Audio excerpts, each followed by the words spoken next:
मेरे प्यारे देशवासियों, नमस्कार। जब मैं मन की बात करता हूं तो ऐसा लगता है जैसे आपके बीच आपके परिवार के सदस्य के रूप में उपस्थित हूं। हमारी छोटी छोटी बातें जो एक दूसरे को कुछ सिखा जाए, जीवन के खट्टे मीठे अनुभव जो जी भर के जीने की प्रेरणा बन जाए, बस यही तो है मन की बात। आज 2021 की जनवरी का आखिरी दिन है। क्या आप भी मेरी तरह ये सोच रहे हैं कि अभी कुछ ही दिन पहले तो 2021 शुरू हुआ था?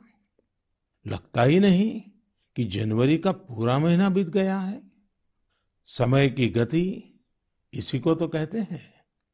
कुछ दिन पहले की ही तो बात लगती है जब हम एक दूसरे को शुभकामनाएं दे रहे थे।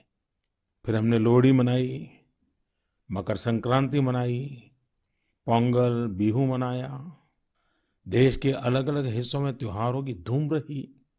23 जनवरी को हमने नेताजी सुभाष चंद्र बोस के जन्मदिन को पराक्रम दिवस के तौर पर मनाया और 26 जनवरी को गणतंत्र दिवस की शानदार परेड भी देखी। राष्ट्रपति जी द्वारा संसद के संयुक्त सत्र को संबोधन के बाद बजट सत्र भी शुरू हो गया है। इन सभी के बीच एक और कार्य हुआ जिसका हम सभी को बहुत इंतजार रहता है। ये है पद्म पुरस्कारों की घोषणा। राष्ट्र ने असाधारण कार्य कर रहे लोगों को उनकी उपलब्धियां और मानवता के प्रति उनके योगदान के लिए सम्मानित किया। इस साल भी पुरस्कार पाने वालों में वे लोग शामिल हैं जिन्होंने अलग अलग क्षेत्रों में बेहतरीन काम किया है। अपने कामों से किसी का जीवन बदला है, देश को आगे बढ़ाया है। यानी जमीनी स्तर पर काम करने वाले अनसंग हीरोज को पद्म सम्मान देने की जो परंपरा देश ने कुछ वर्ष पहले शुरू की थी, वो इस बार भी कायम रखी गई है।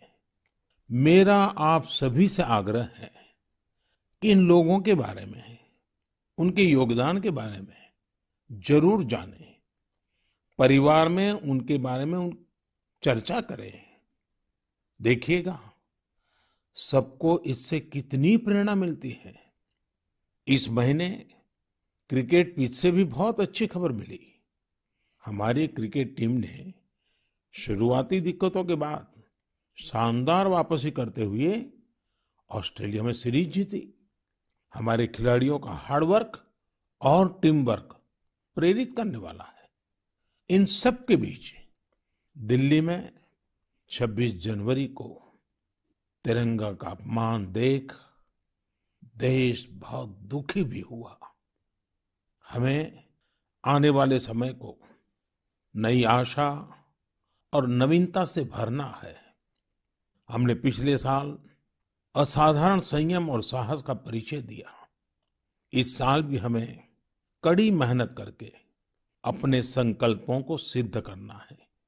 अपने देश को और तेज गति से आगे ले जाना है। मेरे प्यारे देशवासियों, इस साल की शुरुआत के साथ ही कोरोना के खिलाफ हमारी लड़ाई को भी करीब करीब एक साल पूरा हो गया है। जैसे कोरोना के खिलाफ भारत की लड़ाई एक उदाहरण बनी है, वैसे ही अब हमारा वैक्सीनेशन प्रोग्राम भी दुनिया में एक मिसाल बन रहा है। आज भारत दुनिया का सबसे बड़ा कोविड वैक्सीन प्रोग्राम चला रहा है। आप जानते हैं और भी ज्यादा गर्व की बात क्या है? हम सबसे बड़े वैक्सीन प्रोग्राम के साथ ही दुनिया में सबसे तेज गति से अपने नागरिकों का वैक्सीनेशन भी कर रहे हैं। सिर्फ 15 दिन में भारत अपने 30 लाख से ज्यादा कोरोना वॉरियर का टीकाकरण कर चुका है, जबकि अमेरिका जैसे समृद्ध देश को इसी काम में 18 दिन लगे थे और ब्रिटेन को 36 दिन। साथियों, मेड इन इंडिया वैक्सीन आज भारत की आत्मनिर्भरता का तो प्रतीक है ही, भारत के आत्मगौरव का भी प्रतीक है। नमो ऐप पर यूपी से भाई हिमांशु यादव ने लिखा है कि मेड इन इंडिया वैक्सीन से मन में एक नया आत्मविश्वास आ गया है। मदुरई से कीर्ति जी लिखती हैं कि उनके कई विदेशी दोस्त उनको मैसेज भेजकर भारत का शुक्रिया अदा कर रहे हैं। कीर्ति जी के दोस्तों ने उन्हें लिखा है कि भारत ने जिस तरह कोरोना से लड़ाई में दुनिया की मदद की है, उससे भारत के बारे में उनके मन में इज्जत और भी बढ़ गई है। कीर्ति जी, देश का ये गौरवगान सुनकर मन की बात के श्रोताओं को भी गर्व होता है। आजकल मुझे भी अलग अलग देशों के राष्ट्रपति और प्रधानमंत्रियों की तरफ से भारत के लिए ऐसे ही संदेश मिलते हैं। आपने भी देखा होगा, अभी ब्राजील के राष्ट्रपति ने ट्वीट करके जिस तरह से भारत को धन्यवाद दिया है, वो देखकर हर भारतीय को कितना अच्छा लगा।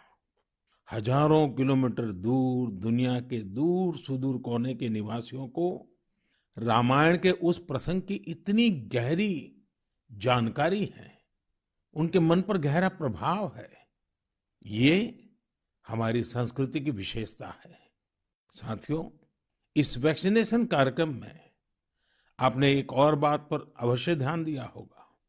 संकट के समय में भारत दुनिया की सेवा इसलिए कर पा रहा है क्योंकि भारत आज दवाओं और वैक्सीन को लेकर सक्षम है, आत्मनिर्भर है। यही सोच आत्मनिर्भर भारत अभियान की भी है। भारत जितना सक्षम होगा, उतनी ही अधिक मानवता की सेवा करेगा, उतना ही अधिक लाभ दुनिया को होगा। मेरे प्यारे देशवासियों, हर बार आपके ढेर सारे पत्र मिलते हैं। नमो ऐप और माय गॉव पर आपके मैसेजेस, फोन कॉल्स के माध्यम से आपकी बातें जानने का अवसर मिलता है। इन्हीं संदेशों में एक ऐसा भी संदेश है जिसने मेरा ध्यान खींचा। ये संदेश है बहन प्रियंका पांडे जी का। 23 साल की बेटी प्रियंका जी हिंदी साहित्य की विद्यार्थिनी है और बिहार के सिवान में रहती है। प्रियंका जी ने नमो ऐप पर लिखा है कि वो देश के 15 घरेलू पर्यटन स्थलों पर जाने के मेरे सुझाव से बहुत प्रेरित हुई थी। इसलिए 1 जनवरी को वो एक जगह के लिए निकली जो बहुत खास थी। वे जगह थी उनके घर से 15 किलोमीटर दूर देश के पहले राष्ट्रपति डॉक्टर राजेंद्र प्रसाद जी का पैतृक निवास। प्रियंका जी ने बड़ी सुंदर बात लिखी है कि अपने देश की महान विभूतियों को जानने की दिशा में उनका ये पहला कदम था। प्रियंका जी को वहां डॉक्टर राजेंद्र प्रसाद जी द्वारा लिखी गई पुस्तकें मिली, अनेक ऐतिहासिक तस्वीरें मिली। वाकई प्रियंका जी, आपका यह अनुभव दूसरों को भी प्रेरित करेगा। साथियों, इस वर्ष से भारत अपनी आजादी के 75 वर्ष का समारोह अमृत महोत्सव शुरू करने जा रहा है। ऐसे में यह हमारे उन महानायकों से जुड़ी स्थानीय जगहों का पता लगाने का बेहतरीन समय है जिनकी वजह से हमें आजादी मिली। साथियों, हम आजादी के आंदोलन और बिहार की बात कर रहे हैं तो मैं नमो ऐप पर ही की गई एक और टिप्पणी की भी चर्चा करना चाहूंगा। मुंगेर के रहने वाले जयराम विप्लव जी ने मुझे तारापुर शहीद दिवस के बारे में लिखा है। 15 फरवरी 1932 को देशभक्तों की एक टोली के कई वीर नौजवानों की अंग्रेजों ने बड़ी ही निर्ममता से हत्या कर दी थी। उनका एकमात्र अपराध यह था कि वे वंदे मातरम और भारत माँ की जय के नारे लगा रहे थे। मैं उन शहीदों को नमन करता हूँ और उनके साहस का श्रद्धापूर्वक स्मरण करता हूँ। मैं जयराम विप्लव जी को धन्यवाद देना चाहता हूँ। वे एक ऐसी घटना को देश के सामने लेकर आए जिस पर उतनी चर्चा नहीं हो पाई जितनी होनी चाहिए थी। मेरे प्यारे देशवासियों, भारत के हर हिस्से में, हर शहर, कस्बे और गांव में आजादी की लड़ाई पूरी ताकत के साथ लड़ी गई थी। भारत भूमि के हर कोने में ऐसे महान सपूतों और वीरांगनाओं ने जन्म लिया जिन्होंने राष्ट्र के लिए अपना जीवन न्योछावर कर दिया। ऐसे में यह बहुत महत्वपूर्ण है कि हमारे लिए किए गए उनके संघर्षों और उनसे जुड़ी यादों को हम संजो कर रखें और इसके लिए उनके बारे में लिखकर हम अपनी भावी पीढ़ियों के लिए उनकी स्मृतियों को जीवित रख सकते हैं। मैं सभी देशवासियों को और खास करके अपने युवा साथियों को आह्वान करता हूं कि ये देश के स्वतंत्रता सेनानियों के बारे में, आजादी से जुड़ी घटनाओं के बारे में लिखें। अपने इलाके में स्वतंत्रता संग्राम के दौर की वीरता की गाथाओं के बारे में किताबें लिखें। अब जबकि भारत अपनी आजादी के 75 वर्ष मनाएगा, तो आपका लेखन आजादी के नायकों के प्रति उत्तम श्रद्धांजलि होगी। यंग राइटर्स के लिए इंडिया 75 के निमित्त एक इनिशिएटिव शुरू किया जा रहा है। इससे सभी राज्यों और भाषाओं के युवा लेखकों को प्रोत्साहन मिलेगा। देश में बड़ी संख्या में ऐसे विषयों पर लिखने वाले राइटर्स तैयार होंगे जिनका भारतीय विरासत और संस्कृति पर गहन अध्ययन होगा। हमें ऐसी उभरती प्रतिभाओं की पूरी मदद करनी है। इससे भविष्य की दिशा निर्धारित करने वाले थॉट लीडर्स का एक वर्ग भी तैयार होगा। मैं अपने युवा मित्रों को इस पहल का हिस्सा बनने और अपने साहित्यिक कौशल का अधिक से अधिक उपयोग करने के लिए आमंत्रित करता हूं। इससे जुड़ी जानकारियां शिक्षा मंत्रालय की वेबसाइट से प्राप्त कर सकते हैं। मेरे प्यारे देशवासियों, मन की बात में श्रोताओं को क्या पसंद आता है, ये आप ही बेहतर जानते हैं। लेकिन मुझे मन की बात में सबसे अच्छा ये लगता है कि मुझे बहुत कुछ जानने, सीखने और पढ़ने को मिलता है। एक प्रकार से परोक्ष रूप से आप सबसे जुड़ने का अवसर मिलता है। किसी का प्रयास, किसी का जज्बा, किसी का देश के लिए कुछ कर गुजर जाने का जुनून, ये सब मुझे बहुत प्रेरित करते हैं, ऊर्जा से भर देते हैं। हैदराबाद के बोयिनपल्ली में एक स्थानीय सब्जी मंडी किस तरह अपने दायित्व को निभा रही है, ये पढ़कर भी मुझे बहुत अच्छा लगा। हम सब ने देखा है कि सब्जी मंडियां में अनेक वजहों से काफी सब्जी खराब हो जाती है। ये सब्जी इधर-उधर फैलती हैं, गंदगी भी फैलाती हैं। लेकिन बोयिनपल्ली की सब्जी मंडी ने तय किया कि हर रोज बचने वाली इन सब्जियों को ऐसे ही फेंका नहीं जाएगा। सब्जी मंडी से जुड़े लोगों ने तय किया इससे बिजली बनाई जाएगी। बेकार हुई सब्जियों से बिजली बनाने के बारे में शायद ही आपने कभी सुना हो। यही तो इनोवेशन की ताकत है। आज बोयिनपल्ली की मंडी में पहले जो वेस्ट था, आज उसी से वेल्थ क्रिएट हो रही है। यही तो कचरे से कंचन बनाने की यात्रा है। वहां हर दिन करीब 10 टन वेस्ट निकलता है। इसे एक प्लांट में इकट्ठा कर लिया जाता है। प्लांट के अंदर इस वेस्ट से हर दिन 500 यूनिट बिजली बनती है और करीब 30 किलो बायोफ्यूल भी बनता है। इस बिजली से ही सब्जी मंडी में रोशनी होती है और जो बायोफ्यूल बनता है उससे मंडी की कैंटीन में खाना बनाया जाता है ना कमाल का प्रयास। ऐसा ही एक कमाल हरियाणा के पंचकुला की बड़ौद ग्राम पंचायत ने भी करके दिखाया है। इस पंचायत के क्षेत्र में पानी की निकासी की समस्या थी। इस वजह से गंदा पानी इधर-उधर फैल रहा था, बीमारी फैलाता था। लेकिन बड़ौद के लोगों ने तय किया इस वाटर वेस्ट से भी वेल्थ क्रिएट करेंगे। ग्राम पंचायत ने पूरे गांव से आने वाले गंदे पानी को एक जगह इकट्ठा करके फिल्टर करना शुरू किया और फिल्टर किया हुआ ये पानी अब गांव के किसान खेतों में सिंचाई के लिए इस्तेमाल कर रहे हैं। यानी प्रदूषण, गंदगी और बीमारियों से छुटकारा भी और खेतों में सिंचाई भी। साथियों, पर्यावरण की रक्षा से कैसे आमदनी के रास्ते भी खुलते हैं, इसका एक उदाहरण अरुणाचल प्रदेश के तवांग में भी देखने को मिला। अरुणाचल प्रदेश के इस पहाड़ी इलाके में सदियों से मोन शुगु नाम का एक पेपर बनाया जाता है। ये कागज यहाँ के स्थानीय शुगु शेंग नाम के एक पौधे की छाल से बनाते हैं। इसलिए इस कागज को बनाने के लिए पेड़ों को नहीं काटना पड़ता है। इसके अलावा इसे बनाने में किसी केमिकल का इस्तेमाल भी नहीं होता है। यानी ये कागज पर्यावरण के लिए भी सुरक्षित है और स्वास्थ्य के लिए भी।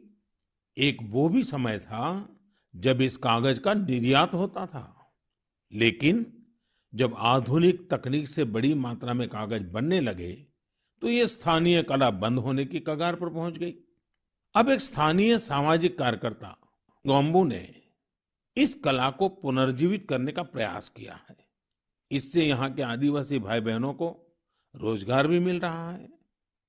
मैंने एक और खबर केरल की देखी है जो हम सभी को अपने दायित्वों का एहसास कराती है। केरल के कोट्टयम में एक दिव्यांग बुजुर्ग हैं, एनएस राजप्पन साहब। राजप्पन जी पैरालिसिस के कारण चलने में असमर्थ हैं, लेकिन इससे स्वच्छता के प्रति उनके समर्पण में कोई कमी नहीं आई है। वो पिछले कई सालों से नाव से वेम्बनाड झील में जाते हैं और झील में फेंकी गई प्लास्टिक की बोतलें बाहर निकाल करके ले आते हैं। सोचिए, राजप्पन जी की सोच कितनी ऊंची है। हमें भी राजप्पन जी से प्रेरणा लेकर स्वच्छता के लिए जहां संभव हो अपना योगदान देना चाहिए। मेरे प्यारे देशवासियों, कुछ दिन पहले आपने देखा होगा, अमेरिका के सैन फ्रांसिस्को से बंगलुरु के लिए एक नॉन स्टॉप फ्लाइट की कमान भारत की 4 विमेन पायलट्स ने संभाली। 10,000 किलोमीटर से भी ज्यादा लंबा सफर तय करके ये फ्लाइट 225 से अधिक यात्रियों को भारत लेकर आई। आपने इस बार 26 जनवरी की परेड में भी गौर किया होगा, जहां भारतीय वायुसेना की 2 विमेन ऑफिसर्स ने नया इतिहास रच दिया है। क्षेत्र कोई भी हो, देश की महिलाओं की भागीदारी लगातार बढ़ रही है। लेकिन अक्सर हम देखते हैं कि देश के गांवों में हो रहे इसी तरह के बदलाव की उतनी चर्चा नहीं हो पाती।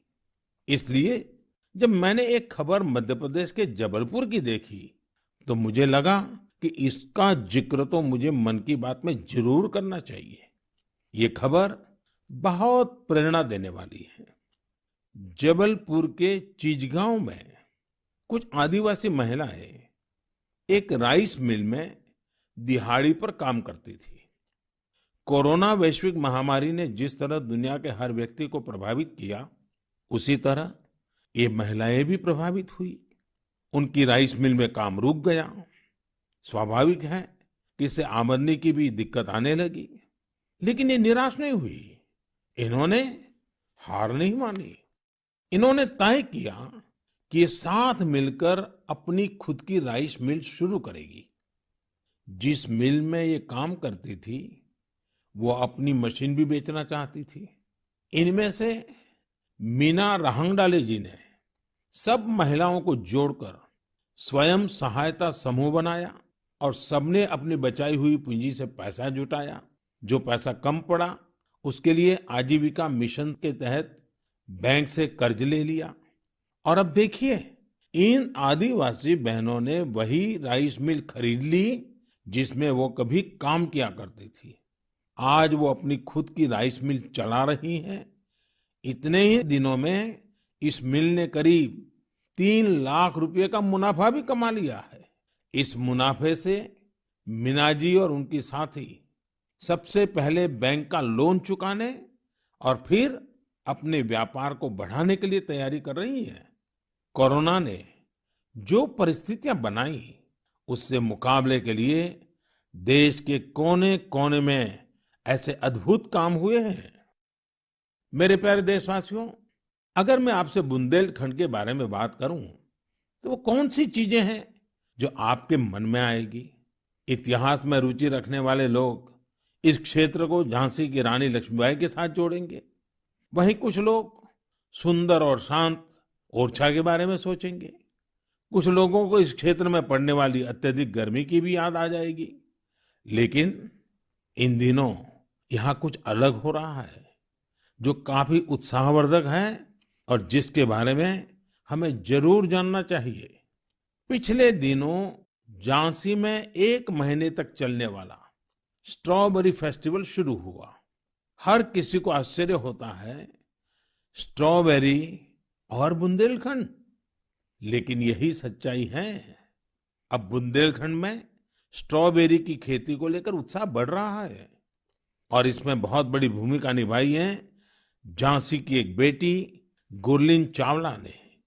लॉ की छात्रा गुरलीन ने पहले अपने घर पर और फिर अपने खेत में स्ट्रॉबेरी की खेती का सफल प्रयोग कर ये विश्वास जगाया है कि झांसी में भी ये हो सकता है। झांसी का strawberry festival stay at home concept पर जोर देता है। इस महोत्सव के माध्यम से किसानों और युवाओं को अपने घर के पीछे खाली जगह पर या छत पर टेरेस गार्डन में बागवानी करने और स्ट्रॉबेरीज उगाने के लिए प्रोत्साहित किया जा रहा है। नई टेक्नोलॉजी की मदद से ऐसे ही प्रयास देश के अन्य हिस्सों में भी हो रहे हैं। जो स्ट्रॉबेरी कभी पहाड़ों की पहचान थी, वो अब कच्छ की रेतीली जमीन पर भी होने लगी हैं। किसानों की आय बढ़ रही है। साथियों, स्ट्रॉबेरी फेस्टिवल जैसे प्रयोग इनोवेशन की स्पिरिट को तो प्रदर्शित करते ही हैं, साथ ही यह भी दिखाते हैं कि हमारे देश का कृषि क्षेत्र कैसे नई टेक्नोलॉजी को अपना रहा है। साथियों, खेती को आधुनिक बनाने के लिए सरकार प्रतिबद्ध है और अनेक कदम उठा भी रही है। सरकार के प्रयास आगे भी जारी रहेंगे। मेरे प्यारे देशवासियों, कुछ ही दिन पहले मैंने एक वीडियो देखा। वह वीडियो पश्चिम बंगाल के वेस्ट मिदनापुर स्थित नया पिंगला गांव के एक चित्रकार सरमुद्दीन का था। वो प्रसन्नता व्यक्त कर रहे थे कि रामायण पर बनाई उनकी पेंटिंग 2 लाख रुपए में बिकी है। इससे उनके गांव वालों को भी काफी खुशी मिली है। इस वीडियो को देखने के बाद मुझे इसके बारे में और अधिक जानने की उत्सुकता हुई। इसी क्रम में मुझे पश्चिम बंगाल से जुड़ी एक बहुत अच्छी पहल के बारे में जानकारी मिली, जिसे मैं आपके साथ जरूर साझा करना चाहूंगा। पर्यटन मंत्रालय के रीजनल ऑफिस ने महीने के शुरू में ही बंगाल के गांवों में एक इनक्रेडिबल इंडिया वीकेंड गेटवे की शुरुआत की। इसमें पश्चिम मिदनापुर, बांकुरा, बीरभूम, पुरुलिया, पूर्व बर्धमान, वहां के हस्तशिल्प कलाकारों ने विजिटर्स के लिए हैंडीक्राफ्ट वर्कशॉप आयोजित की।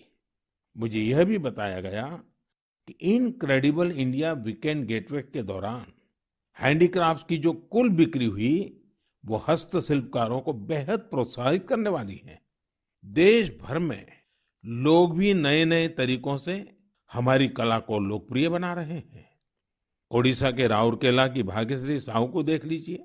वैसे तो इंजीनियरिंग की छात्रा है, लेकिन पिछले कुछ महीनों में उन्होंने पट्टचित्र कला को सीखना शुरू किया और उसमें निपुणता हासिल कर ली है।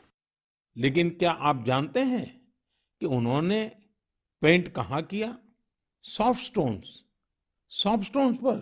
कॉलेज जाने के रास्ते में भाग्यश्री को ये सॉफ्ट स्टोन मिले। उन्होंने इन्हें एकत्र किया और साफ किया। बाद में उन्होंने रोजाना 2 घंटे इन पत्थरों पर पट्टचित्र स्टाइल में पेंटिंग की।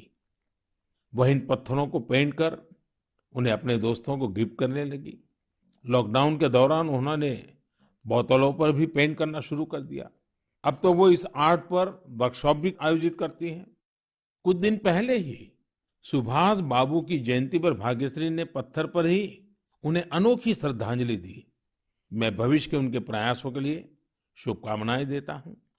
आर्ट एंड कलर्स के जरिए बहुत कुछ नया सीखा जा सकता है, किया जा सकता है। झारखंड के दुमका में किए गए एक ऐसे ही अनुपम प्रयास के बारे में मुझे बताया गया। यहाँ मिडिल स्कूल के एक प्रिंसिपल ने बच्चों को पढ़ाने और सिखाने के लिए गांव की दीवारों को ही अंग्रेजी और हिंदी के अक्षरों से पेंट करवा दिया। साथ ही उसमें अलग-अलग चित्र भी बनाए गए हैं। इससे गांव के बच्चों को काफी मदद मिल रही है। मैं ऐसे सभी लोगों का अभिनंदन करता हूं जो इस प्रकार के प्रयासों में लगे हैं।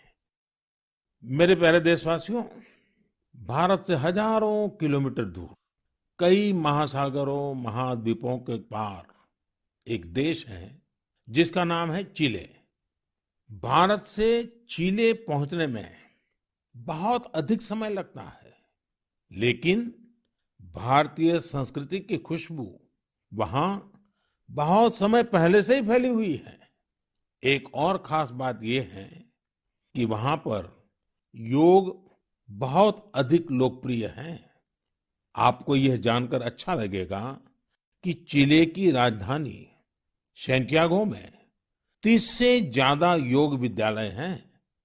चिले में अंतर्राष्ट्रीय योग दिवस भी बड़े ही उत्साह से मनाया जाता है। मुझे बताया गया है कि हाउस ऑफ डेप्यूटीज में योग दिवस को लेकर बहुत ही गर्मजोशी भरा माहौल होता है। कोरोना के इस समय में इम्यूनिटी पर जोर और इम्यूनिटी बढ़ाने में योग की ताकत को देखते हुए अब वे लोग योग को पहले से कहीं ज्यादा महत्व दे रहे हैं। चिले की कांग्रेस यानी वहां की पार्लियामेंट ने एक प्रस्ताव पारित किया है। वहां 4 नवंबर को नेशनल योगा डे घोषित किया गया है। अब आप ये सोच सकते हैं कि आखिर 4 नवंबर में ऐसा क्या है। 4 नवंबर 1962 को ही चिले का पहला योग संस्थान होजे राफाल एस्ट्राडा द्वारा स्थापित किया गया था। इस दिन को नेशनल योगा डे घोषित करके एस्ट्राडा जी को भी श्रद्धांजलि दी गई है। चिले की पार्लियामेंट द्वारा यह एक विशेष सम्मान है जिस पर हर भारतीय को गर्व है। वैसे चिले की संसद से जुड़ी एक और बात आपको दिलचस्प लगेगी। चिले सीनेट के वाइस प्रेसिडेंट का नाम रविंद्रनाथ क्विंटेरॉस है। उनका यह नाम विश्व कवि गुरुदेव टैगोर से प्रेरित होकर रखा गया है। मेरे प्यारे देशवासियों, माय गॉव पर महाराष्ट्र के जालना के डॉक्टर स्वप्निल मंत्री और केरल के पलक्कड़ के प्रहलाद राजगोपालन ने आग्रह किया है कि मैं मन की बात में सड़क सुरक्षा पर भी आपसे बात करूं। इसी महीने 18 जनवरी से 17 फरवरी तक हमारा देश सड़क सुरक्षा माह यानी रोड सेफ्टी मंथ भी मना रहा है। सड़क हादसे आज हमारे देश में ही नहीं, पूरी दुनिया में चिंता का विषय है। आज भारत में रोड सेफ्टी के लिए सरकार के साथ ही व्यक्तिगत और सामूहिक स्तर पर कई तरह के प्रयास भी किए जा रहे हैं। जीवन बचाने के इन प्रयासों में हम सबको सक्रिय रूप से भागीदार बनना चाहिए। साथियों, आपने ध्यान दिया होगा, बॉर्डर रोड ऑर्गेनाइजेशन जो सड़कें बनाती हैं, उससे गुजरते हुए आपको बड़े ही इनोवेटिव स्लोगन्स देखने को मिलते हैं। This is highway not runway, या फिर be mister late than late mister. ये स्लोगन्स सड़क पर सावधानी बरतने को लेकर लोगों को जागरूक करने में काफी प्रभावी होते हैं। अब आप भी ऐसे ही इनोवेटिव स्लोगन्स या कैच फ्रेजेस माय गॉव पर भेज सकते हैं। आपके अच्छे स्लोगन्स भी इस अभियान में उपयोग किए जाएंगे।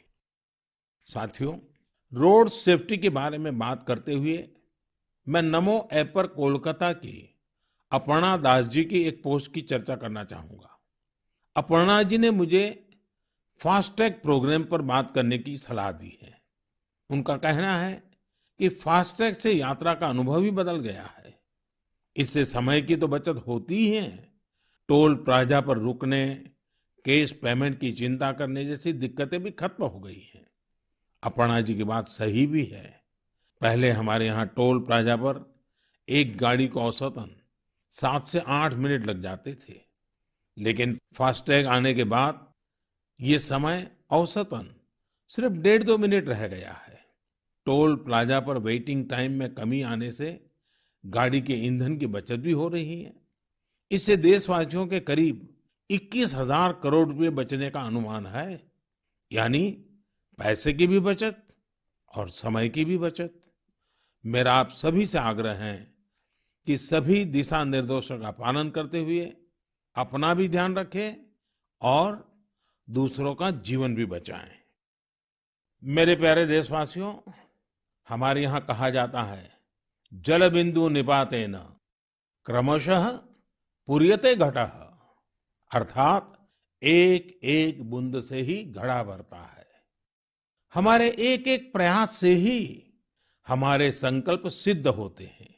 इसलिए 2021 की शुरुआत जिन लक्ष्यों के साथ हमने की है, उनको हम सबको मिलकर ही पूरा करना है।